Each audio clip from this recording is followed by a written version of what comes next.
విజయవాడలో మావోయిస్టుల కలకలం రేపింది. న్యూ ఆటోనగర్లోని ఆక్టోపస్ ఆపరేషన్ చేపట్టింది.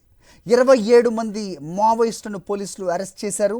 ఆపరేషన్ కగార్తో అడవులను వదిలి పట్టణాల్లో తలదాచుకుంటున్నారు మావోయిస్టులు. రోజువారీ కూలీలుగా మావోయిస్టులు వచ్చినట్టుగా సమాచారం. బిల్డింగ్ ఓనర్ను పట్టుకున్నారు. ఎవరు చెబితే బిల్డింగ్ ఇచ్చారు, ఎవరి ద్వారా ఇచ్చారనే కోణంలో పోలీసులు దర్యాప్తు చేస్తున్నట్టు తెలుస్తోంది. అదుపులోకి తీసుకున్న వారు ఛత్తీస్గఢ్కి చెందిన మావోయిస్టులుగా సమాచారం. రైట్, గత కొన్నాళ్ళుగా చూస్తున్నాం ఆపరేషన్ కగార్ నేపథ్యంలో మావోలు ఐదర్ లొంగుబాటుకు లేదంటే వాళ్ళు వేరే ప్రాంతాలకు స్ప్రెడ్ అవుతున్న పరిస్థితి మనం చూస్తున్నాం. ప్రస్తుతం ఉదయం నుంచి మనకు కనిపిస్తోంది ఇటు మారేడుమిల్లి అడవుల్లో కీలకమైన మావో నేత హిడ్మా మృతి చెందడం ఎన్కౌంటర్లో. వెనువెంటనే ఇక్కడ విజయవాడ నడిబొడ్డునున్న కానూరులో మావోయిస్టుల కలకలం రేపింది. పెద్ద ఎత్తున ఆయుధాలు కూడా స్వాధీనం చేసుకున్నారనే వార్త ఉదయం సంచలనం రేపింది. ప్రస్తుతం మనం చూస్తున్నాం విజయవాడలో మావోయిస్టుల కలకలం. న్యూ ఆటోనగర్లో ఆక్టోపస్ ఆపరేషన్ చేపట్టింది. 27 మంది మావోయిస్టులను పోలీసులు అరెస్ట్ చేశారు. ఆపరేషన్ కగార్తో అడవులను వదిలి పట్టణాల్లో వీళ్ళు తలదాచుకుంటున్నట్టుగా ఇన్ఫర్మేషన్ అందింది. రోజువారీ కూలీలుగా మావోయిస్టు వచ్చినట్టుగా సమాచారం. బిల్డింగ్ ఓనర్ను కూడా పట్టుకున్నారు. ఎవరు చెబితే బిల్డింగ్ ఇచ్చారు, ఎవరి ద్వారా ఇచ్చారనే కోణంలో కూడా పోలీసులు దర్యాప్తు చేస్తున్నట్లు తెలుస్తోంది. అదుపులోకి తీసుకున్న వారు ఛత్తీస్గఢ్కి చెందిన మావోలుగా సమాచారం. రైట్, ఇదే అంశంపై అప్డేట్స్ మా కరెస్పాండెంట్ నరేష్ అందిస్తారు. నరేష్, చెప్పండి, నలుగురిని అదుపులోకి తీసుకున్నారని మనకి 11 గంటల 12 గంటల ప్రాంతంలో తెలిసింది. ప్రస్తుతం 27 మంది అని చెబుతున్నారు. ఏంటి మీ దగ్గర ఇన్పుట్స్? మొత్తానికి ఆపరేషన్ కగార్ అలాగే ఉదయం మారేడుమిల్లి ఘటన తర్వాత వీళ్ళు పట్టణ ప్రాంతాల్లో కూడా తలదాచుకుంటున్నట్టుగా అనుమానాలు వ్యక్తం చేస్తున్న నేపథ్యంలో ఎలా చూడాలి ప్రస్తుతం జరుగుతున్న ఈ ఆపరేషన్ని?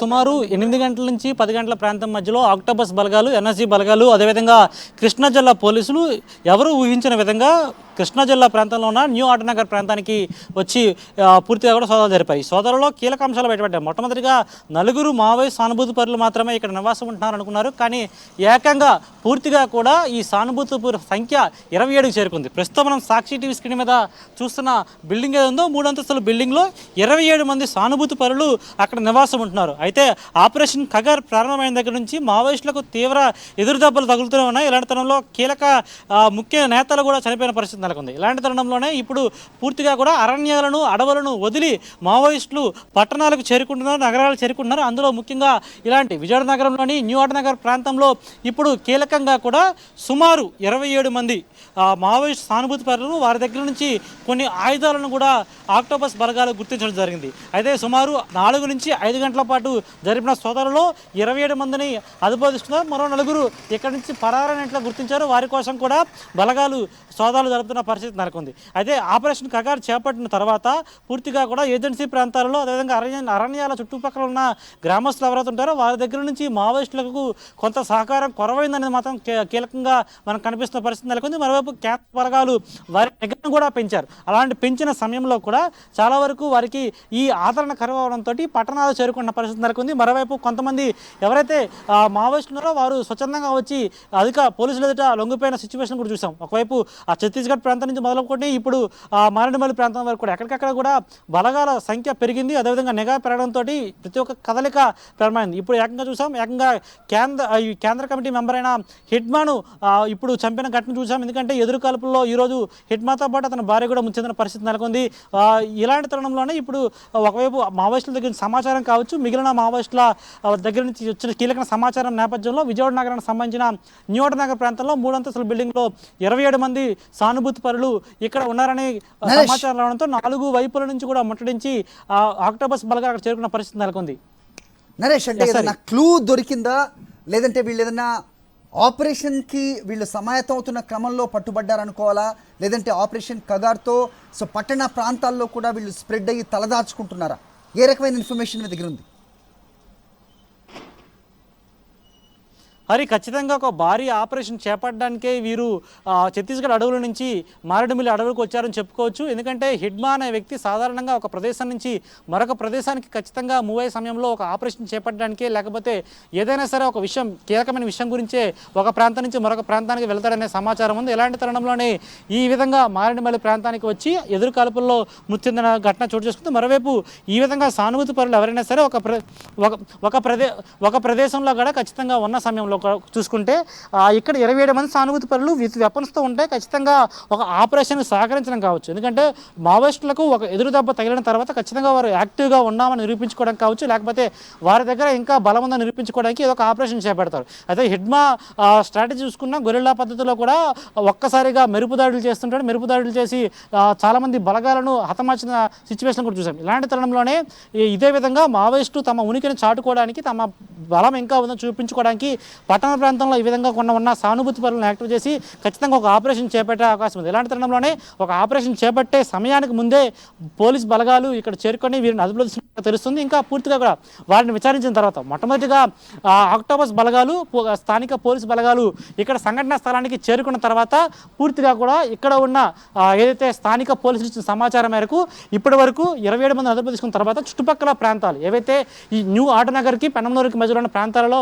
వీరు చెప్పిన కొన్ని ప్రదేశాల్లో కూడా సోదాలు జరిపారు. సోదాలు జరిపిన తర్వాత ఆ సోదాలలో ఇంకెవరైనా సరే సానుభూతి పరులు ఇక్కడ ఉన్నారనే కోణంలో కూడా జరుగుతున్న పరిస్థితి నెలకొంది. ప్రస్తుతం సాక్షి టీవీ స్క్రీన్ మీద వీడియో జర్నలిస్ట్ వంశీ చూపించే ప్రయత్నం చేస్తున్నాడు. ఈ ఏదైతే బిస్కెట్ కలర్లో మనకు కనిపిస్తున్న 3 అంతస్తుల బిల్డింగ్ ఉందో 3 అంతస్తుల బిల్డింగ్లో 3వ ఫ్లోర్లో ఒక షాప్ లాంటి మెటీరియల్ ఉంది. షాప్ వెనుక భాగంలో కీలకంగా ఒక 4 రూమ్లు 5 రూమ్లు ఉన్నట్లుగా గుర్తించారు. అందులో 27 మంది సానుభూతి పరులు విత్ వెపన్స్తో ఉన్నారు. ఇప్పటికే కూడా అక్కడ అధికారులు ఇంకా సోదాలు కొనసాగిస్తున్న పరిస్థితి నెలకొంది. ఎందుకంటే ఇప్పటికే క్లూస్ టీమ్ సంఘటనా స్థలానికి చేరుకుంది. సానుభూతి పరులను ఎవరైతే వారు వెపన్స్తో ఉన్నారో వారి దగ్గర నుంచి కొంత సమాచారాన్ని సేకరించారు.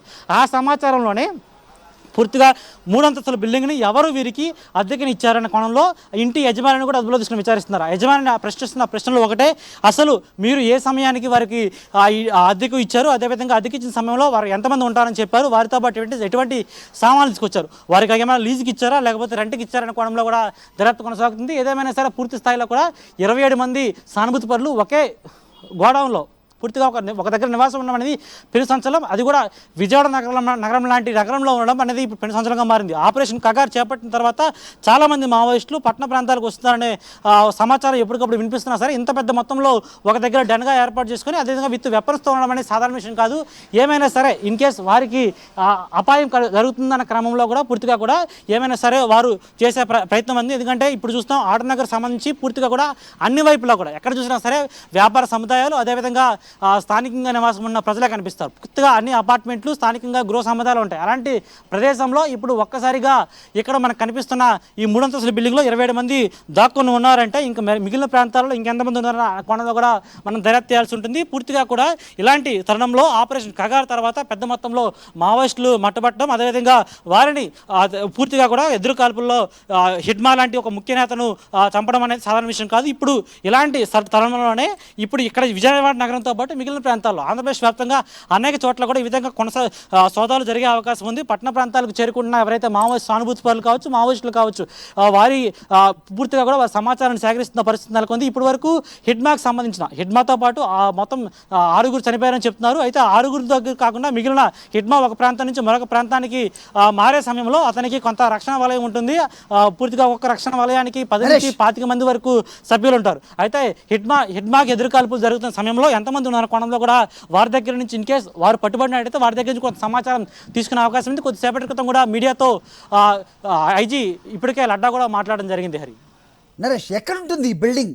సో కానూరు దగ్గర అని చెబుతున్నారు. సో చుట్టుపక్కల నివాస ప్రాంతాలు ఉంటాయా, లేదంటే కమర్షియల్ ఏరియానా? ఆ బిల్డింగ్ ఓనర్ను కూడా అదుపులోకి తీసుకొని ప్రశ్నిస్తున్నారని తెలుస్తోంది. సో 27 మంది దాంట్లో ఉంటారని అతనికి తెలిసే ఇచ్చారా, లేదంటే అతని హస్తం కూడా ఏదైనా ఉంది అని అనుమానిస్తున్నారా?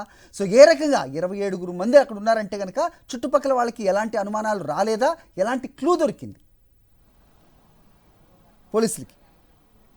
సరే, ప్రస్తుతం ఇప్పుడు అదే ఒక ప్రశ్నగా మారింది. ఒక ఇంటి యజమాని ఒక ఇంటిని పెద్ద మొత్తంలో ఒక 3 ఫ్లోర్ల బిల్డింగ్ని అద్దెకిచ్చే సమయంలో ఖచ్చితంగా అతను అడిగే మొదటి ప్రశ్న, అసలు మీరు ఎంతమంది ఉంటారు, ఏ పర్పస్లో దీన్ని వాడతారు అనే కోణంలో కూడా దర్యాప్తు కొనసాగుతుంది. ఎలాంటి తరుణంలో ఇప్పుడు ఇంటి యజమాని అదుపులో తీసుకున్న తర్వాత వీరికి ఎప్పటి నుంచి మీరు ఇంటి అద్దెకి ఇచ్చారు, అదేవిధంగా అద్దెకిచ్చే సమయంలో ఎంతమంది ఉంటారని చెప్పారు, అదేవిధంగా ఇప్పుడున్న బిల్డింగ్లో కొన్ని షట్టర్స్ కూడా ఉన్నాయి, అంటే షాప్స్ ఉన్నాయి, వీరు వ్యాపార సముదాయ నేపథ్యంలో దీన్ని ఉపయోగిస్తారా లేకపోతే హోమ్ పర్పస్లో ఉపయోగిస్తారా, 27 మందికి ఒకరికి సంబంధం ఏంటనే కోణంలో అడిగిన తర్వాతే ఇంటి యజమాని అద్దెకి ఇవ్వాల్సి ఉంటుంది. కానీ ఇంటి యజమాని పాత్ర ఎంతవరకు ఉంది, అతను తెలిసి ఇచ్చాడా తెలియక ఇచ్చాడా అన్న కోణంలో అయితే దర్యాప్తు కొనసాగుతుంది. హరి